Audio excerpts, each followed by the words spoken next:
Mengatasi beragam gangguan haid. Sebelum kita mengetahui bagaimana cara mengatasi dan berbagai macam gangguan haid, kita akan mengenal fase reproduksi seorang wanita yang dimulai pada usia 11-12 tahun, yaitu pada saat seorang wanita mengalami mens pertama kali yang disebut menarche. Selanjutnya akan mengalami fase menstruasi sampai usia 50 tahun dan masuk pada fase menopause. Inilah siklus pada seorang wanita yang merupakan bagian dari proses reproduksi. Nah, pada saat siklus menstruasi kita merasakan gitu ya, setiap bulan kita datang bulan seperti itu, kita mengeluarkan darah, ada yang siklusnya 21 hari, ada yang 25 hari, ada yang 35 hari. Kita akan melihat bagian yang paling bawah, siklus menstruasi. Nah, pada awalnya ini ada fase menstruasi. Ini adalah gambaran di mana kita berada pada saat kita mengeluarkan darah gitu ya, dinding endometrium luruh dan akhirnya darah keluar. Nah, bersamaan dengan itu kandungan estrogen dan progesteron yang dikeluarkan ovarium ini juga mengalami drop, yaitu berada pada posisi paling bawah seperti itu ya, sehingga hal ini akan menyebabkan berbagai keluhan. Ada yang menderita atau ada yang merasakan yang sangat tidak nyaman, baik psikologi maupun secara fisik karena ketidakseimbangan hormonal. Nah, kalau kita berbicara tentang menstruasi, maka kita tidak bisa melepaskan sistem endokrin. Karena bagaimanapun juga, fase atau siklus menstruasi tetap ada pengendalian dari otak. Gitu ya, kita beberapa waktu yang lalu mengenal tentang sistem endokrin. Nah, sistem endokrin ini sangat mempengaruhi sistem reproduksi wanita maupun pria.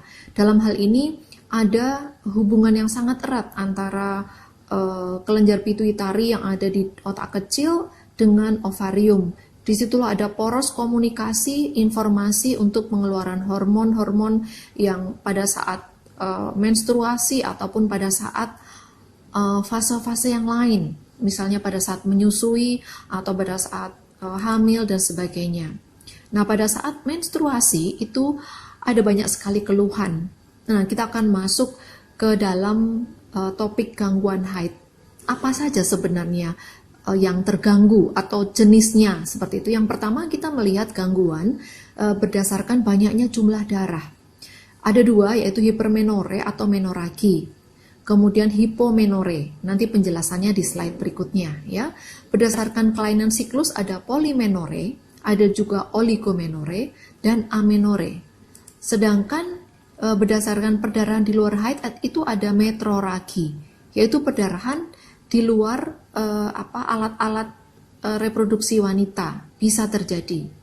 Kemudian gangguan lain itu premenstrual tension atau sekarang disebut juga premenstrual syndrome. Kemudian mastodynia, yaitu keluhan nyeri pada payudara. Lalu rasa nyeri saat ovulasi, lalu dysmenore. Dysmenore ini atau sakit sekali pada saat menstruasi. Nah, penjelasannya sebagai berikut.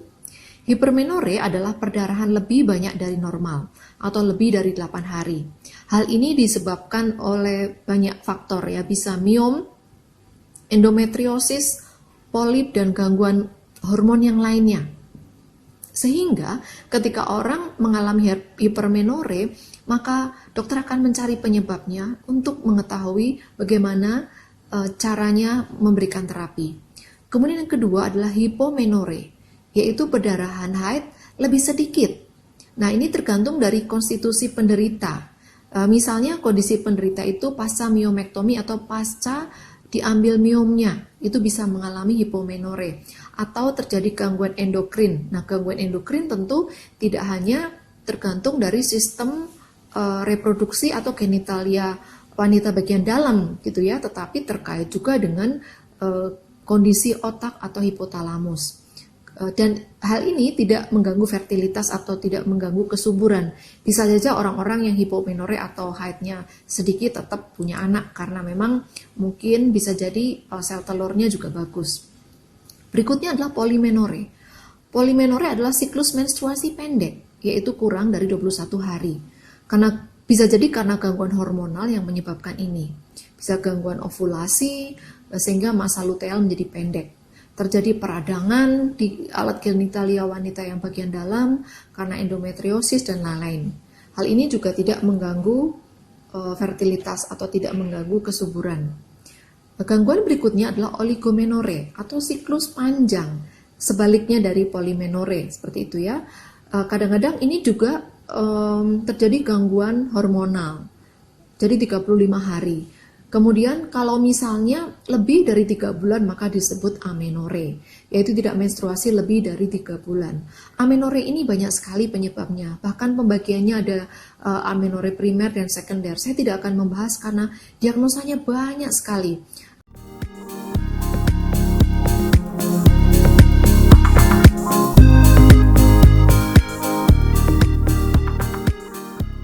Yang amenore primer itu biasanya karena bawaan. Misalnya orang itu tidak mengalami menstruasi karena ada gangguan bentuk dari rahim, sehingga atau terjadi tidak ada lubang gitu ya dari rahim dengan vagina, sehingga tidak ada pengeluaran dari dinding endometrium saat fase menstruasi. Nah, kita membahas tentang premenstrual tension atau premenstrual syndrome, itu ya. Seringkali sekarang disebut PMS. PMS terjadi selama 1-2 minggu sebelum haid dimulai atau beberapa hari.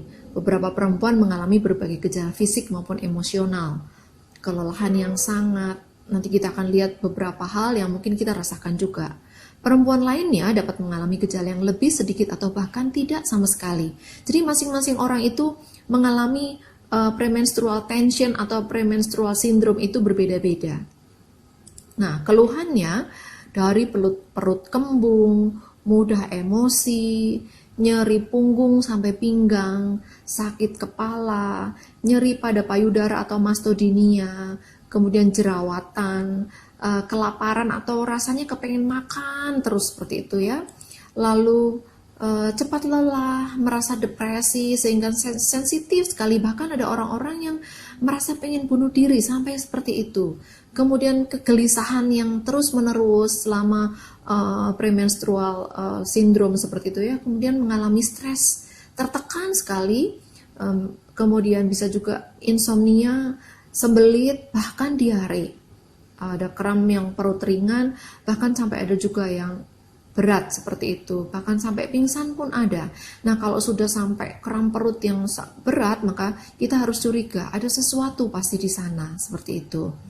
Nah, penyebabnya apa? Sampai saat ini para ilmuwan menduga semua ini, keluhan ini terjadi karena ketidakseimbangan estrogen dan progesteron. Tadi kita lihat bahkan pertama ya, ada ketidakseimbangan estrogen dan progesteron di mana fase-fase itu begitu cepat, dan saat estrogen dan progesteron itu terjun bebas, maka segala keluhan muncul semuanya, bahkan sampai hal-hal yang tidak terduga, sampai pingsan atau nyeri yang sangat, dan kita tadi sudah membaca bersama-sama bahwa tanda-tandanya itu banyak sekali. Kemudian bisa juga tertensi cairan. Retensi cairan itu maksudnya terjadi timbunan cairan dan natrium, jadi badan menjadi bengkak, ya, berat badan bertambah dan bengkak. Hal ini akan sangat mengganggu aktivitas. Nah, bagaimana cara mengatasinya? Kita harus tahu penyebabnya. Bapak Ibu, kita tidak bisa klaim kalau ada orang yang mengalami perdarahan yang banyak, kita tidak bisa menduga-duga. Maka jalan satu-satunya kita harus cek ke dokter. Apa yang terjadi? Nah, kebanyakan setelah sampai ke dokter ada yang ternyata ada kista, ternyata ada miom, ternyata ada gangguan hormonal, dan banyak lagi. Atau bisa jadi tidak diketahui mengapa perdarahan atau gangguan haid ini terjadi, sehingga terus diberikan treatment. Nah, amannya nutrisi menjadi pilihan tanpa klaim. Maksudnya tanpa klaim adalah nutrisi itu aman, makan saja seperti itu ya. Nutrisi di sekitar kita banyak sekali, dan kita bisa memilih makanan yang alami. Nah, kemudian sebelum sampai atau mungkin kita sudah mengalaminya, supaya tidak lebih parah lagi, maka kita bisa mencegahnya dengan mengubah gaya hidup sehat dengan healthy food atau makanan yang sehat. Tidak cukup itu, kita harus juga mengembangkan diri kita bisa berkumpul dengan komunitas, kita bisa beraktivitas yang positif, kita berbagi, itu sangat membantu. Karena ternyata orang-orang yang mengalami premenstrual syndrome kadang-kadang bisa jadi ada banyak masalah, gitu ya. Bisa jadi orangnya dengan karakter yang introvert atau tidak mau bergaul. Ketika mulai kita memberikan sesuatu kepada orang lain, kita berbagi, maka itu akan sangat membantu. Proses dari premenstrual syndrome itu akan berkurang. Nah, ini adalah gambaran functional medicine tree di mana kita bisa melihat hormon imbalance seperti itu ya. Nah, ketidakseimbangan hormon ini banyak sekali penyebabnya, bisa jadi inflamasi, bisa stres. Nah, ini tadi saya katakan bahwa orang-orang yang cenderung introvert, dia akan kecenderungannya stres, ternyata bisa menyebabkan ketidakseimbangan hormon. Sehingga terapi akar masalahnya harus dicabut, dan terapi yang dilakukan bisa terapi sosial, misalnya bergaul. Dan sekali lagi saya mengatakan bahwa nutrisi adalah cara yang paling aman untuk kita bisa sarankan pada orang-orang yang mengalami gangguan haid. Ada banyak sekali ragamnya. Tentu tidak juga mengesampingkan kemungkinan-kemungkinan terjadinya miom atau endometriosis, sehingga paralel dengan pemeriksaan secara medis itu sangat diperlukan. Ya, ini ternyata slide terakhir Bapak Ibu. Selamat menjadi agen sehat dimanapun berada. Mari kita ajak orang-orang di sekitar kita. Mari kita ajak mereka supaya tidak masuk ke dalam dunia kesakitan. Mari kita tingkatkan kebugaran kita untuk mengurangi angka kesakitan dan kematian. Terima kasih.